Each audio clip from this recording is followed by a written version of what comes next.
good evening. I'm Alan Jackson, and welcome to Nashville. We have a neighbor with us today, the esteemed Tennessee Senator Marsha Blackburn. And as you will hear, she's not only working for the people of Tennessee, she's also doing a very good job of taking care of the American people as well. Most recently, that included passing the big, beautiful budget bill, the one the president said will, and I quote, make this country into a rocket ship. Well, in it are billions of dollars for border security, lower taxes across the board, slower growth in Medicaid and food stamps, still providing help where needed, but cutting out the waste and abuse, and the elimination of the solar, wind, and electric vehicle tax breaks that Joe Biden approved in his so-called Inflation Reduction Act, which we now know had nothing to do with reducing inflation. And also some substantial funding for our armed forces and veterans. Well, with that, I want to introduce our very special guest, Senator Marsha Blackburn. Welcome. I'm delighted to join you. Thank you so much. Well, Senator, you said this bill was the result of promises made and promises kept. Tell us what you did for the people of Tennessee and what you also did for the country as a whole. Yes, indeed. Of course, this is the largest tax cut in U.S. history. And for Tennesseans, they will save about $2,600 per year in their taxes. That is a great thing. They're also going to see a raise in wages, and the estimates from the Council of Economic Advisors is that the average family will see about a $10,000 increase in take-home pay. So that is positive also. In addition to this, we have been able to restore bonus depreciation and expensing, which is so vitally important, Alan, to so many of our nation's small businesses and Main Street merchants that are in each of Tennessee's 95 counties. We also have no tax on tips or overtime. And for those that have tip income and make much of their income through overtime, the estimate is it will save those tipped or overtime workers about $2,000 every year. I was pleased to shepherd through the provision of no tax on Social Security, and I have worked on this for years, and I'm so grateful President Trump really championed this effort. And the way we achieved that is to do a bonus deduction for every senior every year.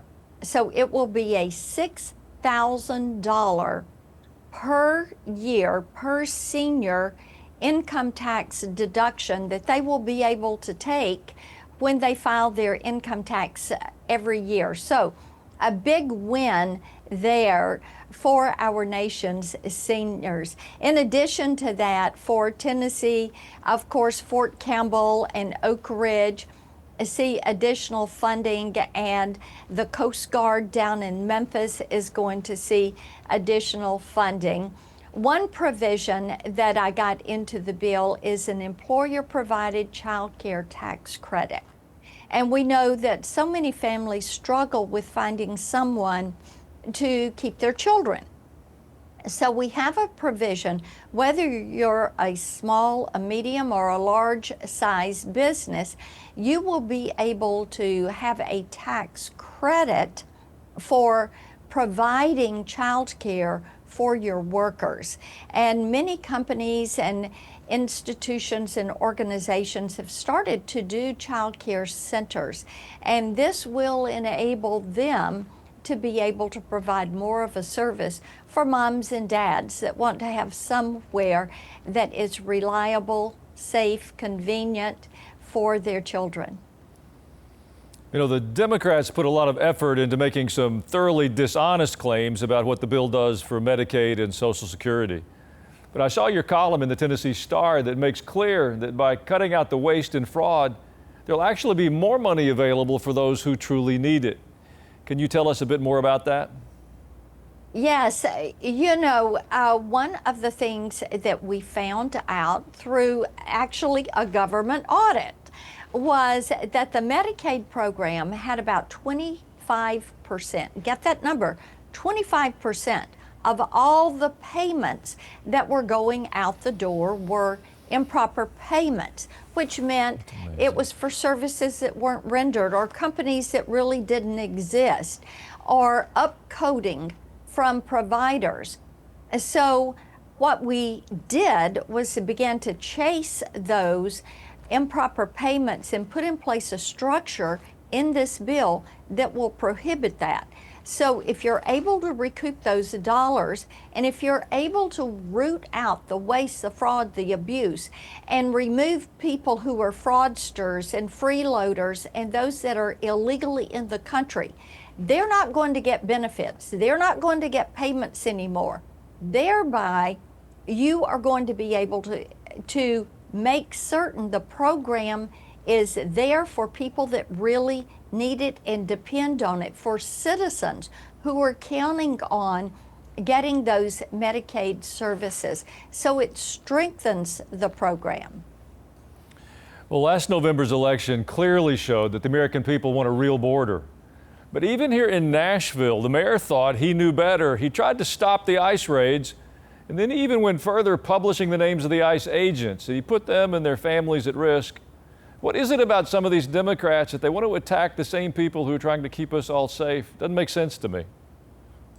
Well, it does not make sense, because every official takes that oath to protect and defend the Constitution and the public, and it is important that that be the first thing that they do. Now, these ICE raids that were taking place, the people that they were apprehended, and they apprehended over 500 in the Middle Tennessee area. They were Tren de Aragua, MS-13, and you know, Alan, I don't know anybody that wants Tren de Aragua or MS-13 moving into their community.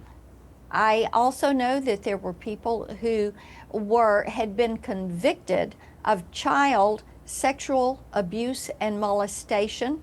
There were people who had committed murder, that had committed robbery. There were people that had been convicted of assault. So these are not individuals that just walked across the border illegally. These are criminal, illegal aliens. They are people that have had orders of deportation against them, and it is appropriate that they be removed. But it was our Nashville mayor's office that decided to put these names out there, and also the operations where they were working and what they were doing. So we introduced legislation that would add our federal law enforcement officers to that list of people that are protected, that you cannot dox them because they're not on that list. And so adding them to that list is going to help provide for their safety and their ability to continue to remove criminal illegal aliens from our communities. Well, you and I both know that Nashville, the citizens of Nashville, are both compassionate and caring. But we need our law enforcement, and they need to feel our support. So Yes. I'm grateful for your efforts. I hope that message gets through. Yes, indeed. We think it is imperative that they know we are going to stand with them and we're going to support them. And that, as one police chief told me, he said, the more criminal illegal aliens, the more gang members you can get off the streets, then the streets are going to be safer for the citizens, and the streets are going to be safer for our law enforcement officers. Well, I'd like to end on something that you've done that I don't think got all the headlines it should have. You and several of your colleagues introduced a resolution to honor the sometimes forgotten female veterans of our wars. Women make up around 10% of our veterans already, and nearly double that who are on active duty now. Tell us what you've done to get them the recognition that I believe they deserve. Yes, we need a day and a time that we are going to recognize them and pay tribute to them. As you said, our numbers have increased, and you think about our nation's wars and how women stepped up to fight for and defend our nation's freedom, how they stepped up to be that support element so many times in the battlefields, and to care for our troops and to fight for our freedom, for our country. They put that uniform on and they serve just as well. And we couldn't do without them. And honoring these female veterans, recognizing their service, paying tribute to them is something we should do every single year. And we're trying to establish the ability to do that. Well, Senator Blackburn, thank you for your time today. You're welcome on our show anytime. And if you're in Nashville, come by and we'll have you on set. I would love that. And thank you so much for the great work that you are doing. And thank you for how you reach forward to so many families and how you bless them with inspiration. We're grateful for the service you provide. Well, you were kind. Thank you.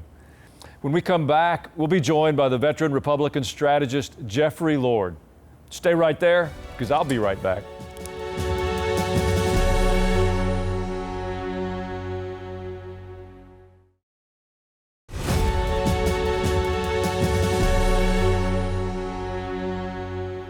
Well, we're joined now by another frequent guest of ours, a political veteran with a great eye on how to sort the truth from the noise that comes from Washington. Jeffrey Lord, welcome back. It's good to see you. Man, is there noise coming from Washington? Well, let's start right in. You know, it's been many years now, but some things never seem to change. I went back to look at the news coverage when President Reagan went to Washington. He was clearly not part of the Beltway Insiders Club, so just about everything he did, they criticized. Headlines such as these: trickle-down tax cuts favor the wealthy. Budget cuts harm the poor and elderly and the students. An accelerating arms race is destabilizing diplomacy. So here we are today with the passage of the big, beautiful budget bill, a legitimate start on cutting waste, fraud, and abuse, and the end of the war with Iran and its proxy terrorist, the end of the India-Pakistan flare-up, and the strength to stand up to the lawfare abuse until the Supreme Court stepped in. Is it just a Democrat instinct that they can't deal with change, even when it's improving things for the majority of the country? They can't deal with outsiders. Therein lies the problem. And I remember vividly when President Reagan was first elected, between the time of his winning the election and his inauguration in January, he made his first trip to Washington. In this case, he was president-elect. And because he was president-elect, Tip O'Neill, the longtime Democrat Speaker of the House, very courteously received him. And one of the first things he said to Reagan as they sat down on the sofa was, "You're in the big leagues now," as if being governor of California, the largest state in the country, was not the big leagues. But it was indicative of the mindset that people in Washington have, insiders versus outsiders. And we have, in many ways, a very similar situation here, where when Donald Trump first appeared on the scene, they went after him because he was an outsider. And therein lies his problem. And he's made even more dangerous in their view now because of the oddity that, like Grover Cleveland, he got elected once, then he lost a re-election bid, but then he came back. And the second time around, he was a whole lot wiser because he'd been there the first time and had been through all of the shenanigans that the Insiders Club puts up. So this is why I think he's been doing so superlatively well here since the beginning of his second term.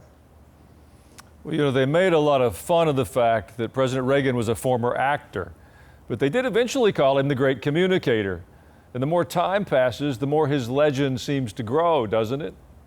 Yes, it does. And, you know, in terms of his being an actor, after, I don't know, his first year, I guess it was, in office, he sat down for an end-of-year interview with NBC's Tom Brokaw. And Tom Brokaw brought up the fact that he had been an actor, et cetera. And Reagan, in his typical Reagan style, says, "Well, I don't know how I could have done the job without it." And, you know, so true. This began to change in terms of the presidency when Franklin Roosevelt was president. And for those of us not around in the day, which is just about all of us, what was so unique in his case was what they began to call his fireside chats, which was the first time the American people had been addressed on some sort of regular basis by a president of the United States through an electronic medium, in this case, radio. And then by the time Eisenhower was president, you began to see a little television. And then, of course, the master of it was John F. Kennedy, who looked the part, sounded the part, all of that sort of thing.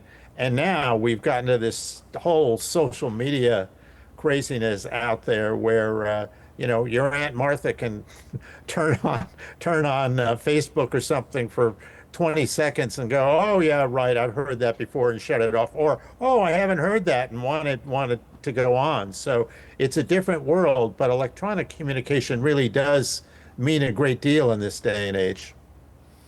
Well, it looks as though some of the real deep state figures are going to have their methods exposed. John Brennan and James Comey are now being investigated for their various roles in trying to take candidate Trump down, particularly with the Russia collusion effort and Comey's recent seashell episode. Do you think they should be prosecuted?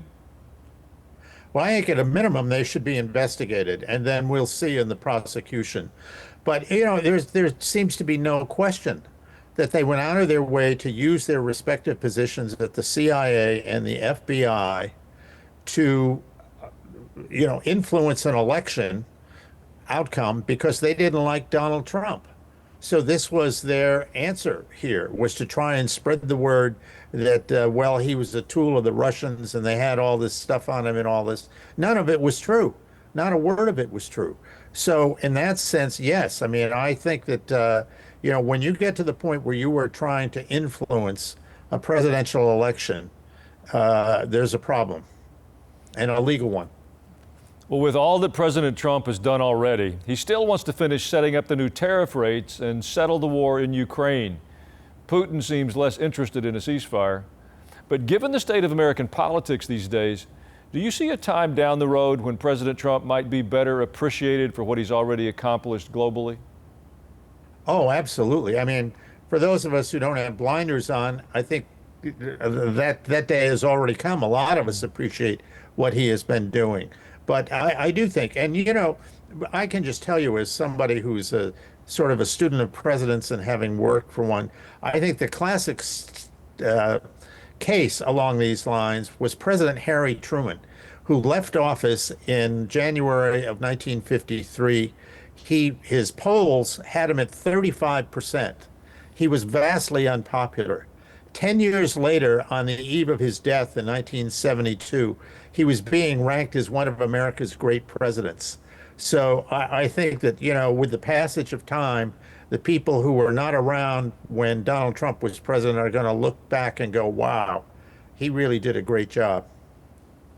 Well, Jeffrey Lord, we appreciate your very long view of the fast-moving political world that we're in the middle of. It's a challenge to see down the road when it's hard enough to keep up with it all each week. Thank you for your time today. You bet, anytime. In a moment, I'll have some thoughts of my own, signs of hope as we move forward. We'll be right back.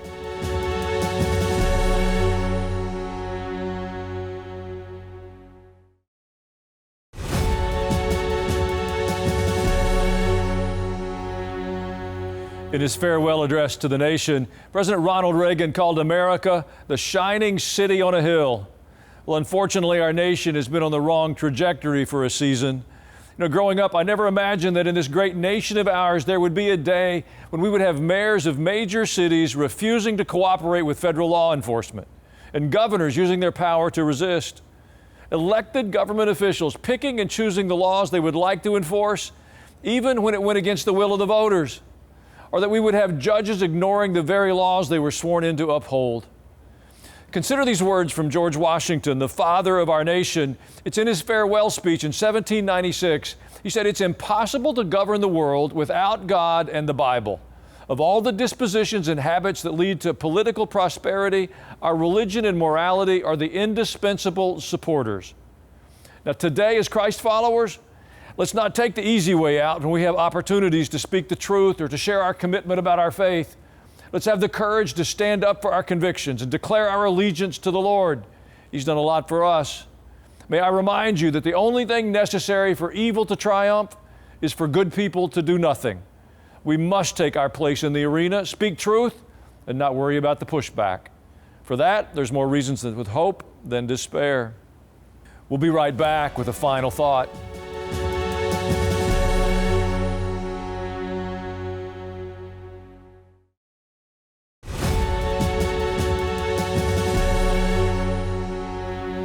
Thank you for sharing a few minutes of your day with us.